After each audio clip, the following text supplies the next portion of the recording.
sebelum kita membahas tema yang panitia angkat hari ini, Rise Up Godly Man, bangkitlah pria-pria Tuhan. Sebelum kita membahas itu, kita harus lihat dulu tujuannya. Mengapa Papa di surga sangat ingin sebagai pria-pria kita itu bangkit? Ya, kita harus lihat tujuannya itu dulu. Ada alasan yang sangat krusial, yang sangat mendesak. Untuk akhir zaman ini pria-pria mengalami kebangkitan yang sangat radikal. Mengapa saudara? Saya tidak tahu berapa banyak dari saudara tadi yang masuk lewat pintu tol Bitung sampai ke sini. Ini pertama kali kami ke daerah ini, macet juga. Nah, apa urusannya? Dengarkan baik-baik. Saudara perhatikan gak selama jalan tadi, truk begitu banyak, debu begitu banyak, orang naik motor begitu banyak. Saudara sebagai gereja, kalau kita melihat keadaan masyarakat seperti itu, kita tuh harus punya hati untuk mengasihi mereka. Bagaimana bangsa ini mau sehat kalau tiap hari kena menghirup debu dan asap seperti itu? Salah satu ciri utama kekristenan, ya, salah satu yang utama. Coba saudara buka Matius 14 ayat 14. Kalau kita mengaku Kristen diselamatkan, lalu kita tidak punya hati ini, maka maaf, kita ini belum Kristen. Ketika Tuhan Yesus melihat apa? Ayo, ketika Tuhan Yesus melihat apa? Orang banyak yang besar jumlahnya. Timbul apa? Belas kasihan. Tergeraklah hatinya oleh belas kasihan kepada mereka, dan ia menyembuhkan mereka yang sakit. Mungkin bagi beberapa saudara yang belum pernah tahu ayat ini, melihat pemandangan tadi, pasti saudara nggak pernah perhatikan. Nah, itu kan urusan mereka, bukan urusanku. Kita memang nggak tahu mesti buat apa selama macet tadi itu. Secara logika sulit mau buat apa untuk orang-orang itu. Saya ulangi lagi, salah satu ciri utama kekristenan adalah tiap kali kita melihat orang banyak, muncul apa di hati kita? Jawabannya ada di hati kita masing-masing. Nah, belum lagi kejahatan-kejahatan yang terjadi di sekitar kita. Sebagai orang tua kita pasti takut melihat perkembangan zaman yang ada ini dengan narkoba misalnya. Bagaimana cara melindungi anak-anak kita dari semuanya itu? Belum lagi pornografi yang begitu gampang didapat. Ketika semuanya jadi lebih mudah untuk berbuat dosa, apa yang kita pikirkan? Nah, saya percaya semua kita pernah berpikir begini, kenapa sih Tuhan diam? Bahkan tidak sedikit orang-orang ateis, orang-orang komunis itu menyalahkan Tuhan. Pernah dengar gak mereka menyalahkan Tuhan? Kalau Tuhan berkuasa, kenapa ada penderitaan? Kenapa ada perang? Kenapa? Nah saudara, kalau ada di antara kita yang pernah bertanya seperti itu, maka hari ini kita akan ketemu jawabannya. Ternyata setelah Tuhan menjadikan Adam dan Hawa, otoritas yang dari surga itu turun kepada manusia. Jadi sejak ada manusia di dunia ini, maka apa-apa bukan Tuhan lagi. Saya ulangi, setelah ada manusia di dunia ini, maka untuk urusan apa saja tentang dunia ini bukan Tuhan lagi. Kok nggak ada yang berkata amin? Saya ulangi lagi, untuk urusan apa saja di dunia ini, itu bukan kepada Tuhan lagi, tapi kepada manusia yang dipercayakan. Kita lihat saja, kalau yang jahat bisa memakai manusia, renungkan kata-kata ini. Kalau yang jahat bisa memakai manusia, kenapa yang benar tidak? Saya ingin sadarkan saudara, pemerkosaan, perampokan, pembunuhan, ya, dan macam-macam lagi, narkoba, perjudian, semuanya manusia dipakai atau bukan? Jelas manusia. Nah, seharusnya kita berpikir terbalik. Kalau yang jahat bisa memakai manusia, maka yang benar lebih bisa memakai manusia. Nah, inilah tujuan utama Rise Up Godly Men. Bangkitlah pria-pria Tuhan. Bangkit untuk apa? Saudara, menjadi pria atau wanita itu Tuhan yang menetapkan. Kita nggak pernah bisa milih. Karena sebelum lahir Tuhan gak pernah tanya kita, kamu menjadi laki atau perempuan. Betul tidak? Kalau kita ditetapkan menjadi pria dan wanita, itu ketetapan Tuhan. Katakan amin. Dan tiap-tiap kita pria wanita itu punya tugas yang berbeda, punya fungsi yang berbeda. Tetapi semuanya menunjuk kepada satu arah. Saya ingin tanya dulu sebelum kita lanjut. Apa yang saudara akan temukan kalau suatu negara pemerintahnya nggak punya otoritas, nggak punya kuasa, tidak punya wewenang, terjadi apa negara itu? Kacau. Seperti Indonesia contohnya sudah jelas. Ada 3 lembaga penting di negara ini. Legislatif pertama pembuat hukum, aturan, undang-undang. Kedua adalah yudikatif, pengadilannya. Ketiga adalah eksekutif, pemerintahnya sendiri. Nah, 3 lembaga ini sedang kacau, masing-masing berjalan sendiri dan masing-masing jadi perampok di bidangnya sendiri-sendiri. Dan itu mengerikan. Maka itu kacau negara ini. Ada pemerintahnya, tapi tidak berdaya. Nah, sekarang kita akan melihat sebelum turun kepada pemerintah, pemegang otoritas alam semesta adalah Bapa kita di surga. Betul tidak? Nah, sebelum otoritas itu turun kepada pemerintah, maka Alkitab menunjukkan turunnya kepada manusia. Saya akan tunjukkan 2 ayat. Satu di Kejadian 1:26. Yang pertama Kejadian 1 ayat 26. Nah, sejak awal Papa kita sudah menunjukkan ini. Berfirmanlah Tuhan, baiklah kita menjadikan manusia menurut gambar dan rupa kita, supaya mereka berkuasa. Kata berkuasa ini artinya memegang otoritas. Sejak awal berkuasa atas semua yang ada di bumi ini. Nah, di sini mulai ketika mereka menerima otoritas itu, dengan sengaja mereka menyerahkan otoritas itu kepada iblis karena dosa. Akhirnya Yesus datang, kita melihat itu dan menyelamatkan kita. Nah, setelah Tuhan Yesus datang dan kita percaya kepada Dia, maka otoritas itu dikembalikan lagi. Nah, ini masalahnya. Ketika kita memegang otoritas itu, seperti pemerintah Indonesia, 3 lembaga ini diberi otoritas oleh Undang-Undang Dasar, ya, konstitusi. Maka itu di semua negara ada Mahkamah Konstitusi. Nah, konstitusi di negara ini dilanggar oleh 3 lembaga ini. Akhirnya tidak ada otoritas di negara ini. Sama setelah Tuhan memberikan otoritasnya kepada kita, ternyata kita tidak mengerjakan konstitusi, yaitu firman Tuhan ini dengan sungguh-sungguh. Maka itu setan seenaknya.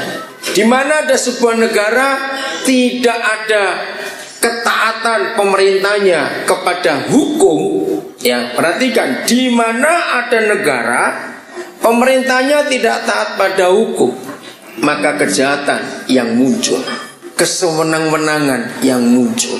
Seperti itu dalam hidup kita di dunia ini. Kalau pemegang otoritas dari surga ini tidak mengerjakannya dengan baik, maka yang jahat yang muncul. Dan itu sudah terjadi. Ayat kedua, 1 Korintus 11 ayat yang ketiga. Tetapi aku mau supaya kamu mengetahui hal ini. Dengan tegas Rasul Paulus mengatakan dia mau supaya kita tahu hal ini. Tahu apa? yaitu kepala dari tiap-tiap laki-laki ialah Kristus. Kepala dari perempuan ialah laki-laki, dan kepala dari Kristus ialah Tuhan. Jadi ada berapa kepala dalam ayat ini, saudara? Ada 3. Bagi saudara yang belum pernah tahu ayat ini, biarlah hari ini saudara sadar. Jadi begini, 3 jari saya buka. Nomor 1 paling atas adalah pencipta alam semesta, yang kita panggil ayah, papa di dalam Tuhan Yesus. Waktu Tuhan Yesus datang ke dunia, otoritas pencipta alam semesta turun kepada siapa? Tuhan Yesus. Setelah dia menyatakan karya keselamatannya, mati menebus kita, dan dia bangkit, maka turun kepada siapa? Bukan laki-laki, bukan Roh Kudus, kepada laki-laki. Maaf, bukan berarti kita lebih sombong dari wanita, tidak. Nanti kita akan lihat kebenaran ini. Jadi otoritas dari surga tidak langsung turun kepada pemerintah, tetapi kepada laki-laki lebih dulu. Yaitu kalau laki-laki itu tunduk kepada otoritasnya. Siapa kepala laki-laki? Tuhan Yesus. Sama seperti pemerintah, kalau tunduk pada konstitusi, pada undang-undang dasar negara itu, maka aman. Dalam hampir 10 tahun pemerintahan yang sekarang ini, ngeri saudara, sudah 9 kali undang-undang dasar itu diganti, dirubah 9 kali. Belum pernah terjadi 57 tahun yang sebelumnya. Kan kita 67 tahun. Nah, kita tahu undang-undang dasar yang apa istilah pemerintah itu diapakan? Amandemen. Terima kasih. Dan kita lihat fakta 100% alasan pemerintah lewat anggota legislatif mengamandemen undang-undang itu kan untuk kepentingan partai dan kelompok tertentu. Bayangkan betapa rusaknya negara ini kalau undang-undang tidak disesuaikan untuk 250 juta rakyatnya kurang lebih, tapi untuk kepentingan kelompok. Ngeri sekali. Nah, maaf, Alkitab itu berkata, apa saja yang terjadi pada suatu negara pemerintahnya itu sebetulnya terjadi di gereja dulu. Sebab kita yang di gereja ini pemegang otoritas langsung dari surga. Ingat, lagi sekali Paulus berkata, aku mau kamu mengetahui hal ini. Ada 3 kepala di dunia ini. Pencipta alam semesta, dan diturunkan kepada Tuhan Yesus, dan diturunkan kepada kita para laki-laki ini. Maka itu menjadi suami itu tidak gampang. Lihat fakta. Bukan cuma 1, 2, 3 sinode gereja di Indonesia ini yang mengubah aturan gereja itu demi kepentingan ketua sinodenya. Ngerti maksud saya? Dan terjadi kekacauan. Maka itu pemerintahnya ikut-ikut, karena pemegang otoritasnya bengkok juga. Maka itu kalau saudara baca perjanjian lama, luar biasa. Setiap kali ada rakyat kacau, bangsa tertekan, bangsa tertindas, baca dalam seluruh sejarah perjanjian lama. Aneh, Papa kita tidak cari siapa rajanya, siapa pemerintahnya. Yang dicari oleh Papa di setiap gejolak bangsa yang ada di perjanjian lama, pasti cari berapa orang benar yang masih ada di negeri itu. Betul tidak, saudara? Mengapa dia cari orang benar? Mengapa dia gak cari pemerintahnya? Sebab yang mewakili dia itu orang benar, bukan pemerintah. Rise up, godly man. Artinya saudara dan saya sebagai laki-laki itu pemegang otoritas langsung dari Tuhan Yesus. Jangan main-main itu. Nah, di dalam perjanjian lama otoritas itu disebut imam. Pemegang otoritas disebut imam. Pernah dengar atau kata itu ya? Sehingga urusan Tuhan dengan manusia tidak turun dulu kepada pemerintah, tetapi kepada kita. Katakan amin. Para imam ini tadi. Wah, ini dahsyat sekali, saudara. Saya ulangi lagi. Jadi otoritas Tuhan itu tidak langsung turun kepada pemerintah, tetapi kepada imam-imamnya di dunia ini. Dan kitalah imam-imam itu. Amin kan? Pemegang otoritas itu. Itu sebabnya kita harus serius pegang otoritasnya.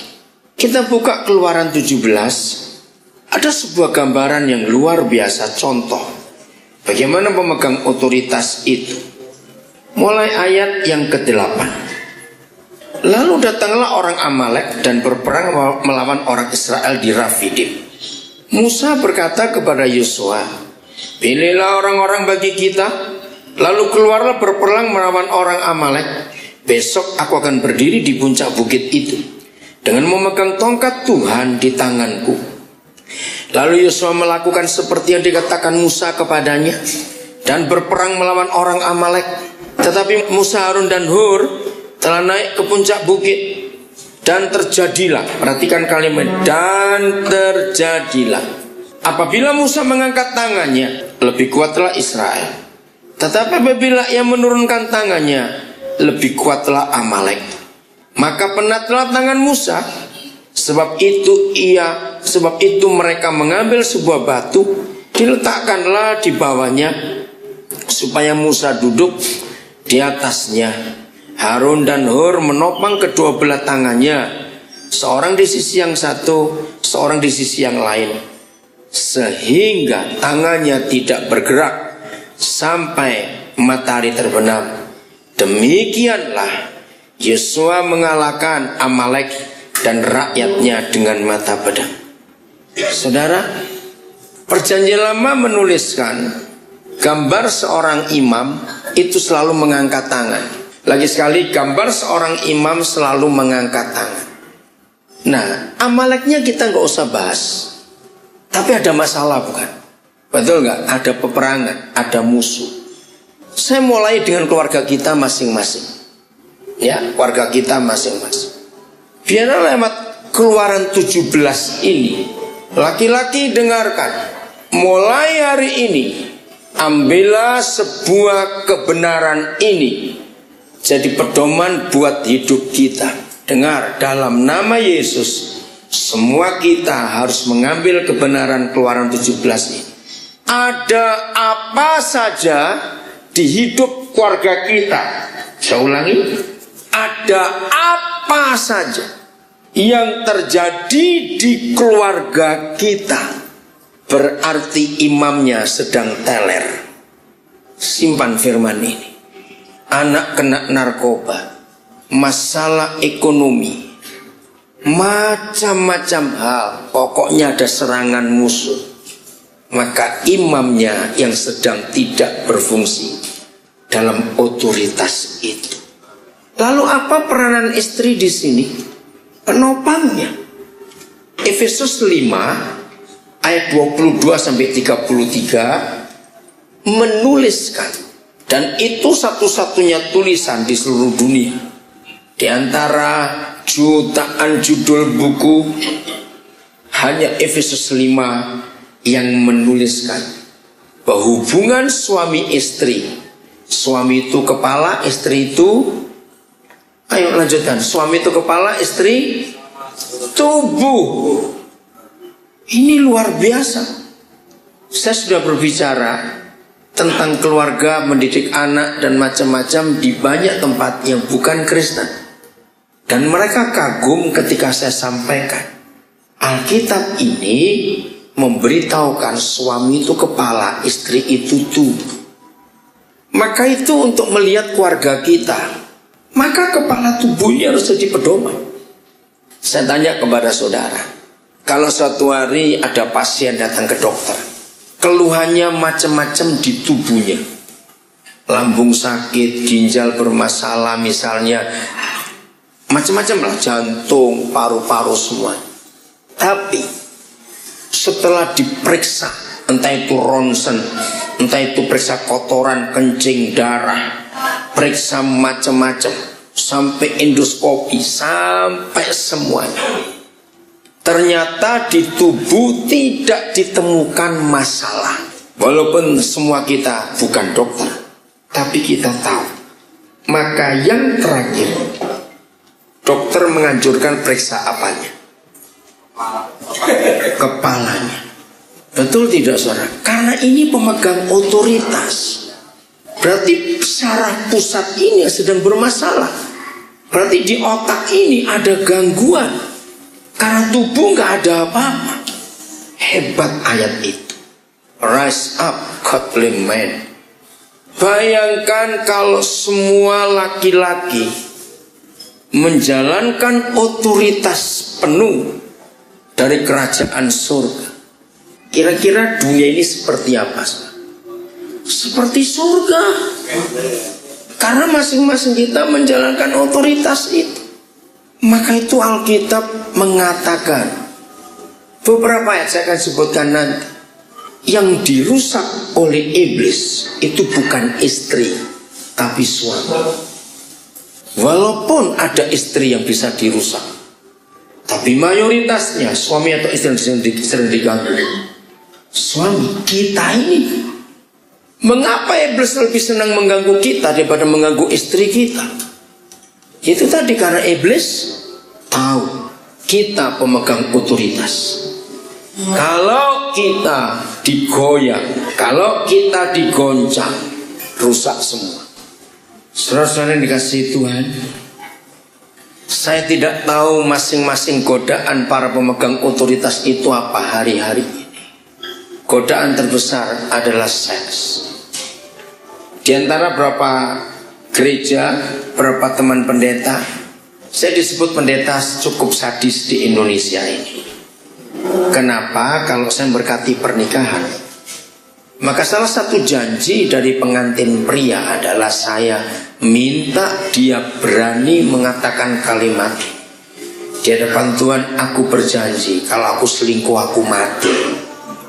Tidak ada pendeta di Indonesia berani seperti itu kecuali saya. Suatu kali saya konseling, ada calon pengantin laki-laki coba menawar, apa nggak ada kalimat lain?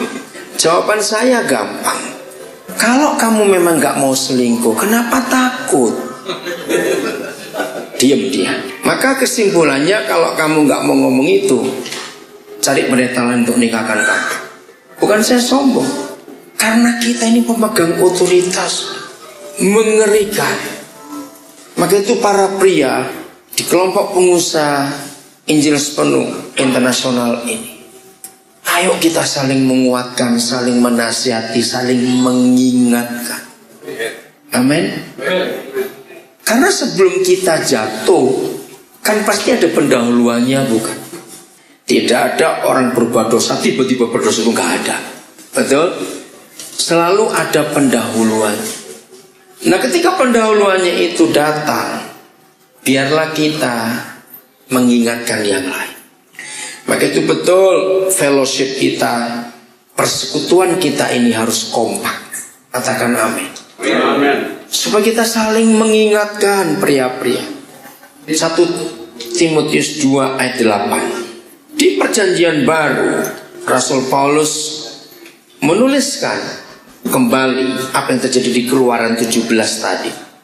1 Timotius 2 ayat 8. Sampaikan kepada pendeta-pendeta saudara yang belum tahu rahasia ayat ini, supaya mulai hari ini mereka, para pendeta, mengubah konsep pelayanannya di gereja. Dalam hal apa nanti saya tunjukkan. Oleh karena itu aku ingin supaya di mana-mana siapa? Orang laki-laki disuruh apa? Berdoa dengan. Nah, kita sudah belajar perjanjian lama tadi, siapa yang menadakan tangan? Imam. Menadakan tangan yang suci, tanpa marah dan tanpa perselisihan. Apa yang saya maksud salahnya gereja? 100% di semua gereja punya konsep yang terbalik yang iblis masukkan. Coba jawab pertanyaan saya. Di semua gereja, kalau disebut pasukan doa, menara doa, kebaktian doa, lebih banyak perempuan atau laki yang datang. Nah, itu salah. Ibu-ibu katakan merdeka. Jangan mau doa lagi, suruh suamimu. Apalagi suami-suami suka titip doa ya, titip doa. Awas. Tidak ada ayatnya istri yang berdoa, tapi ayatnya laki-laki yang berdoa. Mengapa? Karena kita pemegang otoritas. Dan doa dengan satu sikap, menadakan tangan. Tidak harus angkat tangan secara fisik jasmani, tidak. Menadakan tangan ada dua arti. Kalau saudara lihat, orang suruh angkat tangan artinya suruh apa? Nyerah. Laki-laki sekalipun kita lebih kuat dari perempuan, tetapi perlu sekali kita selalu menyerah kepada otoritas kita di atas kita. Amin. Yang kedua arti menadakan tangan itu menyembah, memuji. Dan dua hal itulah yang bisa menurunkan kuasa dari surga. Kalau kita pria-pria mengerjakan itu, maka rumah tangga kita aman, istri anak-anak kita aman semua. Karena lihat Keluaran 17 tadi, ketika tangan Musa diangkat sampai sore, maka kemenangan ada. Maaf, ada yang bicara-bicara dengan temannya, saya minta stop dulu, dengarkan firman. Tapi persyaratannya gak main-main. Menadakan tangan yang, nah ini sudah, yang suci, tanpa marah dan tanpa berselisih. Gampang kok kita mengerti firman ini.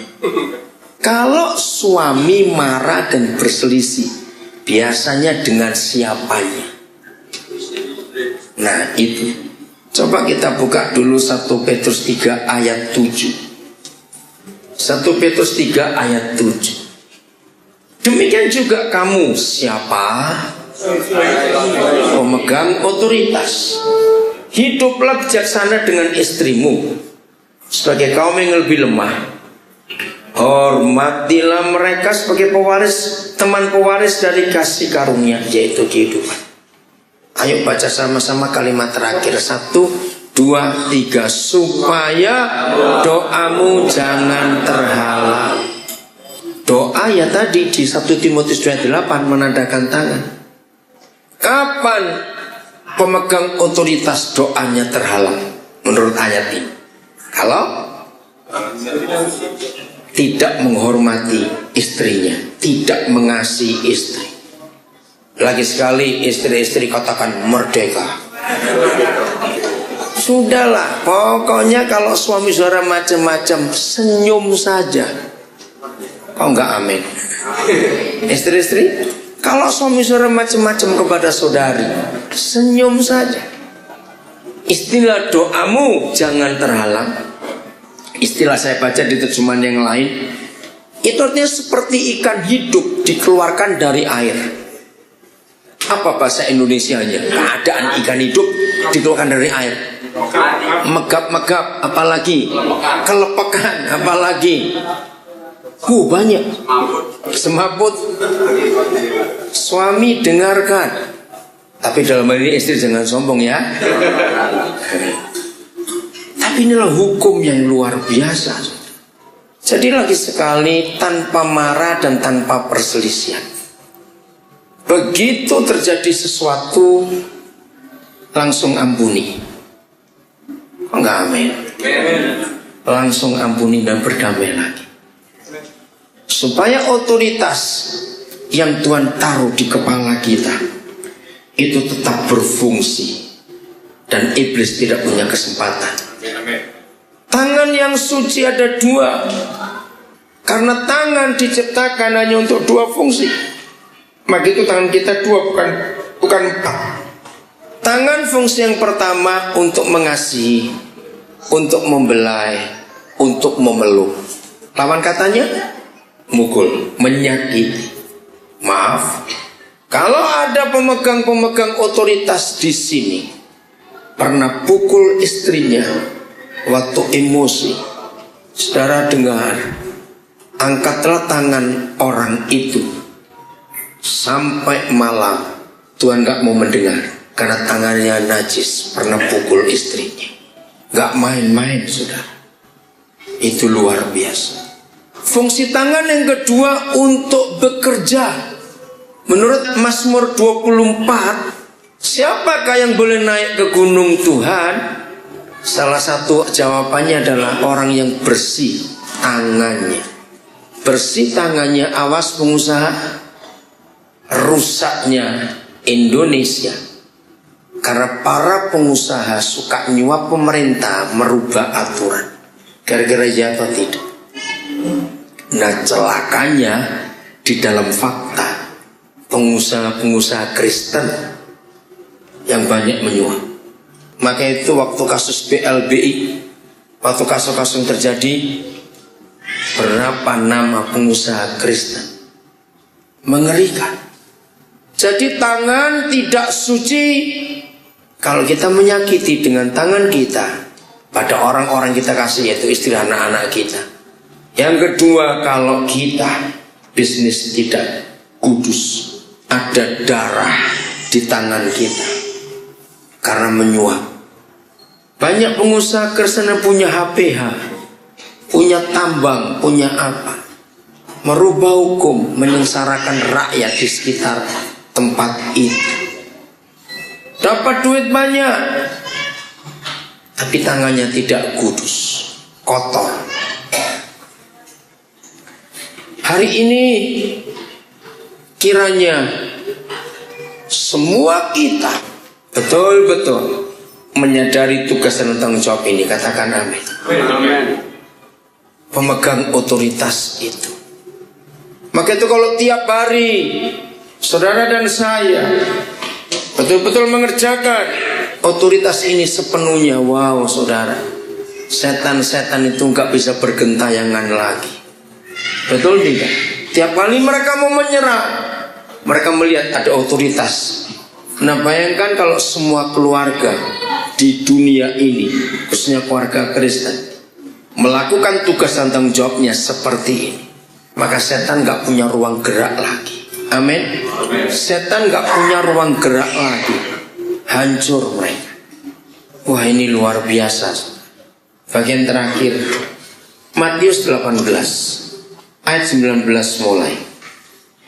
Dan lagi aku berkata kepadamu, jika berapa orang? Dua orang daripadamu di dunia ini sepakat meminta berapa hal? Apapun juga. Permintaan mereka dua orang itu akan apa? Dikabulkan oleh Bapakku yang ada di surga. Dahsyat nggak ayat ini? Minta apapun. Luar biasa. Berarti akankah ada masalah yang tidak selesai kalau ayat ini terjadi? Siapa dua orang itu? Iya, ternyata tidak asal dua orang.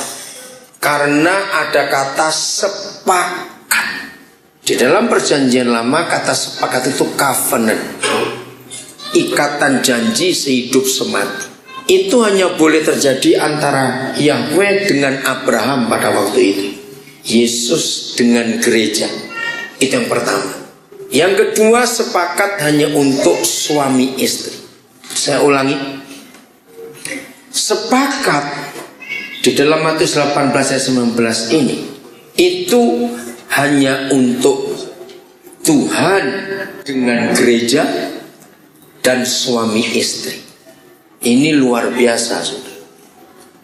Karena setan lebih tahu Alkitab daripada kita, maka itu mereka sebelum kita kalahkan, mereka kalahkan kita dulu.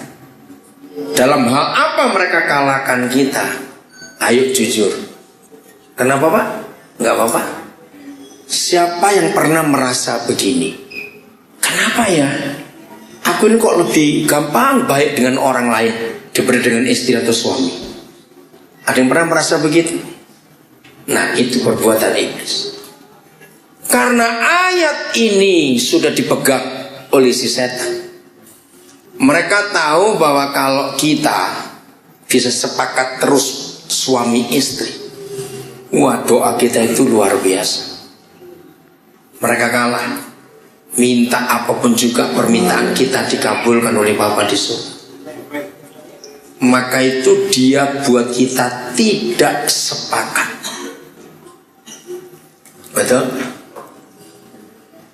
Ayo suami istri yang rajin bertengkar bertobat hari ini. Amin, rajin kok bertengkar. Tapi ada tidak? Ada. Serius saudara. Hal-hal kecil yang sering kali membuat kita berdua tidak sepakat. Kalau nggak masalah sandal, masalah kancing, masalah kunci, betul nggak? Yang kecil-kecil. Maka itu ketika kita sudah tahu firman ini, begitu iblis mulai mengganggu kita untuk tidak sepakat, langsung berdamailah. Terimalah kelemahan masing-masing. Amin. Terimalah kelemahan masing-masing. Maka itu harta yang terpenting dalam rumah tangga bukan emas, bukan deposito, bukan ini dan itu materi. Harta terpenting dalam keluarga adalah pengampunan. Catat itu. Pengampunan itu harta terpenting di dalam keluarga. Kalau saudara dan saya di rumah tangga kita kehabisan pengampunan, berarti setan sudah ada di keluarga kita. Maka itu ampuni berapapun kesalahan suami dan istri, ampuni demi kesepakatan itu tadi. Saya ulangi, demi kesepakatan itu tadi. Tolong yang masih bicara-bicara hentikan, saudara dengarkan firman ini. Hal-hal kecil seringkali buat kita nggak sepakat, saudara. Nah, bagaimana cara kita bisa mudah mengampuni? 3 hal ini saya mau sampaikan kepada saudara. Gampang. 1, kita pernah salah tidak? Kita bisa salah tidak? Dan kita pasti akan salah lagi tidak? Loh, jawab. Kalau 3 hal ini kita sadari dalam hidup kita, bahwa kita bisa salah, maaf, kita pernah salah, kita bisa salah, dan kita masih akan salah lagi. Maka ketika pasangan kita bersalah, mengapa kita marah pada dia? Karena kita aja masih salah. Oh enggak, amin. Ayo ulang. 1, 2, 3. Kita pernah salah, bisa salah, dan masih akan salah. Ya sudah. Gampang bukan? Ya sudah, bertobat semua. Rise up, kelimai. Karena kita tahu bahwa iblis ingin menghancurkan otoritas itu. Ayat 20. Sebab di mana 2 atau 3 orang berkumpul dalam namaku, di situ aku ada di tengah-tengah mereka. Banyak gereja salah menggunakan ayat ini untuk mulai kebaktian. Salah. Ayat ini hanya untuk keluarga, bukan untuk kebaktian. Terjemahan yang betul adalah sebab di mana ada 2 orang berkumpul dan orang-orang ketiga, bukan di mana ada 2 atau 3 orang. Nah, 2 orang pertama disebut ini di ayat 19. Siapa tadi? Suami istri. Kalau ada suami istri lalu ada orang-orang ketiga, siapa? Anak-anak. Ayo dalam fakta, lebih banyak ayah atau ibu yang bermasalah dengan anak-anak? Ayah. Wah, jadi kita ini banyak salahnya laki-laki. Dengan istri kita salah, dengan anak-anak kita salah.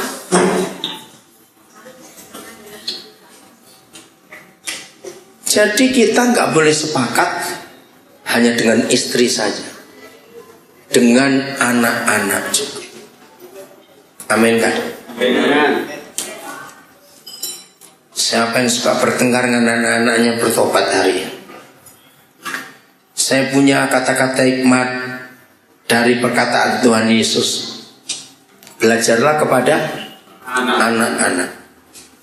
Salah satunya, kalau kita sebagai papa marah pada anak kita dan berkata, kenapa kamu gak mengerti papa? Hari ini papa yang harus bertobat, bukan anaknya. Mau dengar? Kalau nggak mau ya saya nggak menyampaikan sayang. Daripada mutiara ini dibuang sia-sia. Serius. Mau dengar? Begini hikmat Tuhan. Antara kita sebagai seorang ayah dengan anak-anak kita, siapa yang pernah jadi siapa duluan? Ayo cepat, siapa yang pernah jadi siapa? Anak. Ayah jadi anak dulu. Anak dulu. Ayah jadi anak dulu. Ayo jawab baik-baik. Siapa yang pernah jadi siapa? Papa dengan anak? Papa. Masa kita langsung gede terus lahir kawin, menakutkan. Bayangkan kalau kita yang pernah jadi mereka dan mereka belum pernah jadi kita. Lalu kita sombong, kenapa kamu gak mau mengerti papa? Yang goblok siapa ini? Betul tidak? Jadi bagaimanapun juga kita harus ngertiin mereka. Kita gak bisa paksa mereka untuk ngerti kita. Terlalu jauh. Bertobat ya. Rise up godly man. Dan apa dampaknya? Begitu dua orang pertama dan orang-orang ketiga berkumpul dalam nama Tuhan Yesus, ada siapa di tengah-tengah? Ada Kristus Yesus Tuhan kita. Bayangkan kalau ada Yesus Kristus selalu di tengah-tengah keluarga kita. Dengarkan pernyataan saya. Setan goblok dan setan nekat aja mikir mau nyerang, apalagi setan pinter. Berarti gak maksudnya itu sekarang? Berarti tidak ada yang jahat lagi di keluarga kita. Dan kalau masing-masing keluarga hidup seperti itu, lalu keluarga-keluarga kumpul dalam suatu pertemuan ibadah, masing-masing keluarga bawa Yesus dan surganya. Wow, itu luar biasa. Nah, tapi masalahnya sering begini. Senin aman, Selasa ribut. Rebu aman, Kamis ribut. Jumat aman, Sabtu bengkak-bengkak. Terus Minggu ke gereja. Apa yang kita bawa? Kalau bukan setan-setan. Betapa bahagianya anak-anak kita kalau papa mamanya harmonis. Amen. Betapa bahagianya anak-anak kita kalau kita berdua suami istri hidup dalam damai. Itu yang dicari oleh anak-anak. Kalau anak-anak kita hidupnya puas, bukan karena papa mamanya bisa belikan apa-apa, tidak. Puas karena harmonis, maka narkoba gak jadi bagian mereka. Alkohol, pornografi, judi, dan sejenisnya. Nyesel jadi laki-laki? Terus mau jadi apa? Haleluya, Tuhan Yesus baik luar biasa. Terimalah otoritas itu hari ini. Istri, ampuni suamimu, ampuni kami. Memang saudara, di dalam psikologis, wanita yang luka cuma satu garis tipis Dan pria lukanya sama, garis tipis itu. Tapi wanita sulit sembuh. Betul tidak? Pria lebih gampang sembuh. Maka itu istri, kalau suami pernah salah, jangan diingat-ingat terus, supaya otoritas kami tidak berantakan.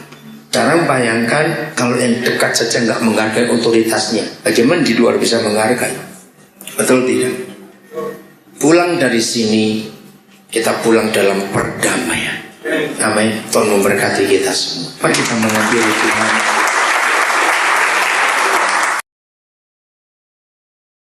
Sebelum kita membahas tema yang panitia angkat hari ini, Rise Up Godly Men, bangkitlah pria-pria Tuhan. Sebelum kita membahas itu, kita harus lihat dulu tujuannya. Mengapa Papa di surga sangat ingin sebagai pria-pria kita itu bangkit? Ya, kita harus lihat tujuannya itu dulu. Ada alasan yang sangat krusial, yang sangat mendesak. Untuk akhir zaman ini, pria-pria mengalami kebangkitan yang sangat radikal. Mengapa, saudara? Saya tidak tahu berapa banyak dari saudara tadi yang masuk lewat pintu tol Bitung sampai ke sini. Ini pertama kali kami ke daerah ini, macet juga. Nah, apa urusannya? Dengarkan baik-baik. Saudara perhatikan nggak selama jalan tadi, truk begitu banyak, debu begitu banyak, orang naik motor begitu banyak. Saudara, sebagai gereja, kalau kita melihat keadaan masyarakat seperti itu, kita tuh harus punya hati untuk mengasihi mereka. Bagaimana bangsa ini mau sehat?